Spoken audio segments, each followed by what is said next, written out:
నమస్తే RTV news కి స్వాగతం. మీ సమస్య పరిష్కారమే మా లక్ష్యం. మీ సమస్యలను వాట్సాప్ చేయండి చాలు. 9492726238. మా వార్తలు మీకు నచ్చినట్లయితే లైక్ చేయండి, షేర్ చేయండి, సబ్స్క్రైబ్ చేయడం మాత్రం మర్చిపోకండి. అల్లూరి జిల్లాలో కాంగ్రెస్ పార్టీని వీడిన మాజీ జిల్లా అధ్యక్షుడు వంతల సుబ్బారావు. అల్లూరి జిల్లా చింతపల్లి కాంగ్రెస్ పార్టీ కార్యాలయంలో కార్యకర్తలు, నాయకులతో మీడియా సమావేశం ఏర్పాటు చేసిన కాంగ్రెస్ పార్టీ మాజీ జిల్లా అధ్యక్షులు వంతల సుబ్బారావు గత 3 దశాబ్దాలుగా కాంగ్రెస్ పార్టీలో కార్యకర్తలు, నాయకులతో కలిసి ఎంతో శ్రమించిన వంతల సుబ్బారావుకు సముచిత స్థానం కల్పించలేదని, మనస్తాపానికి గురై తమ యొక్క కార్యకర్తలు, నాయకులు అభిప్రాయంతో 20,000 మందితో కాంగ్రెస్ పార్టీని విడిచిపెడుతున్నాడని తెలియపరిచారు. గత ఎన్నికల్లో అధిష్టానం ఎమ్మెల్యే టికెట్ కేటాయించి బహిరంగ ప్రకటన చేశారని, తర్వాత ఆ టికెట్ వేరొకరికి ఇచ్చి నన్ను అవమానపరిచారని, అయినప్పటికీ కాంగ్రెస్ పార్టీలో ఉంటూ పార్టీని బలోపేతం చేశానని, ఇప్పటికీ కూడా గుర్తించలేదని ఆవేదన వ్యక్తం చేశారు. అందుకాబట్టే కాంగ్రెస్ పార్టీని విడిచిపెట్టి మరొక పార్టీలోకి వెళ్లిపోవడానికి 20,000 మందితో సిద్ధంగా ఉన్నానని కాంగ్రెస్ పార్టీ మాజీ జిల్లా అధ్యక్షుడు వంతల సుబ్బారావు మీడియా ప్రకటన చేశారు. ఈ కార్యక్రమంలో కార్యకర్తలు, నాయకులు తదితరులు పాల్గొన్నారు. వంతల సుబ్బారావు, నేను అల్లూరి సీతారామరాజు జిల్లాలో కాంగ్రెస్ పార్టీ మాజీ డీసీసీ అధ్యక్షులుగా పనిచేశాను. కాంగ్రెస్ పార్టీ నుండి నేను 3 దశాబ్దాల పైసలకు కాంగ్రెస్ పార్టీలో పనిచేస్తూ కాంగ్రెస్ పార్టీ బలోపేతం గురించి అనేక విధాలుగా నేను కాంగ్రెస్ పార్టీని నా భుజకన్నాల మీద వేసుకొని నడిపించినటువంటి వ్యక్తిని. కాంగ్రెస్ పార్టీ నాకు 2019లో నాకు టికెట్ ఇచ్చారు. అయినప్పటికీ నేను పోటీ చేశాను. పోటీ చేసినప్పుడు కూడా రాష్ట్రంలో అందరికీ తక్కువ ఓట్లు వస్తే నాకు రాష్ట్రంలో అందరి మీద నాకు ఎక్కువ వచ్చాయి. అలాగని కాంగ్రెస్ పార్టీని విడిచిపెట్టకుండా ఉన్నాను. కాంగ్రెస్ పార్టీని నడిపిస్తూ 2024లో మళ్ళీ 3 సంవత్సరాల క్రితం నుండి ముందే వంతల సుబ్బారావుకే టికెట్ ఇస్తామనేసి పిసిసి అధ్యక్షులు అందరూ కూడా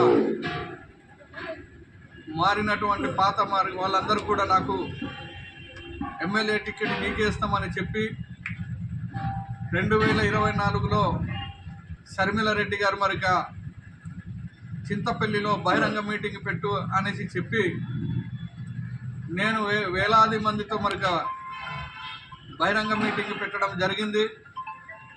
బహిరంగ మీటింగ్లో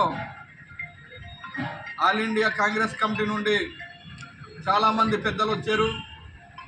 ఆ పెద్దల సమక్షంలోనే వంతల సుబ్బారావుకి మీ ఎమ్మెల్యే క్యాండిడేటు ఎమ్మెల్యే టికెట్ ఇస్తున్నాను అనేసి చెప్పి ఆ సమావేశంలోనే వేలాది జనాలలో ముందు నాకు టికెట్ డిక్లేర్ చేసి అదే రోజు కండవ కప్పుకున్న తీర్థం పుచ్చుకున్న బుల్లిబాబుకు టికెట్ ఇవ్వడం జరిగింది.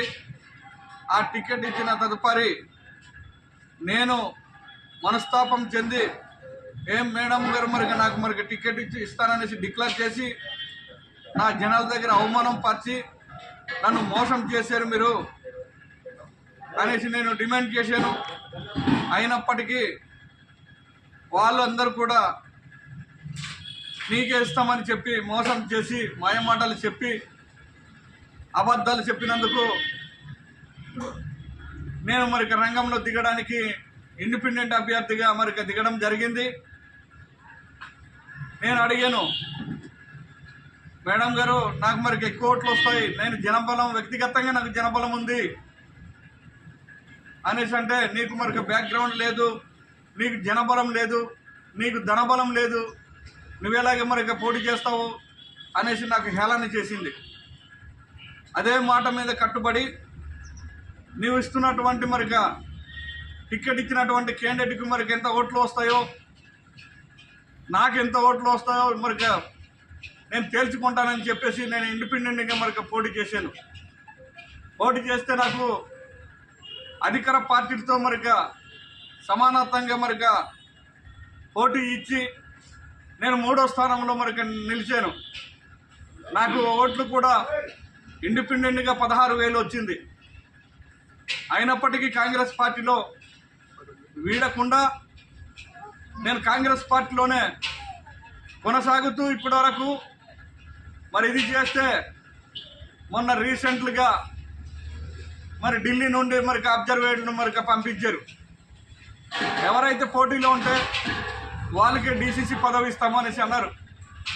ఆ డీసీసీ పదవి మరికి ఇస్తామనేసి అంటే నా కార్యకర్తలు మరికి ఆదేశాల మేరకు నేను కార్యకర్తలని మరికి అన్ని విధాలుగా మరిక వాళ్ళ సలహాలు తీసుకొని మళ్ళీ నేను డీసీసీకి మరిక జన సమీకరణ మరిక చెయ్యాలనేసి అంటే అరకులో కానీ పాడేరులో కానీ రంపచోడవరంలో కానీ జన సమీకరణ చేసినప్పుడు నాకు 99% నాకే మరిక మెజారిటీ ఉంది.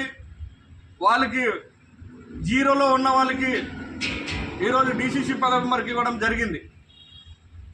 ఆ డీసీసీ పదవి ఇచ్చేసరికి మా వాళ్ళు మరికి నాకు ఉన్నటువంటి కాంగ్రెస్ పార్టీ కార్యకర్తలు నాయకులు మనస్తాపం చెంది ఎన్ని రోజులు ఇలాంటి మోసాలకి మనం గురవుతుంటాము, మనకి ఇది జీతాలు వచ్చే మరిక పదవి కూడా కాదు, దీన్ని పట్టుకొని మరికి ఎన్ని రోజులు నీవు మరిక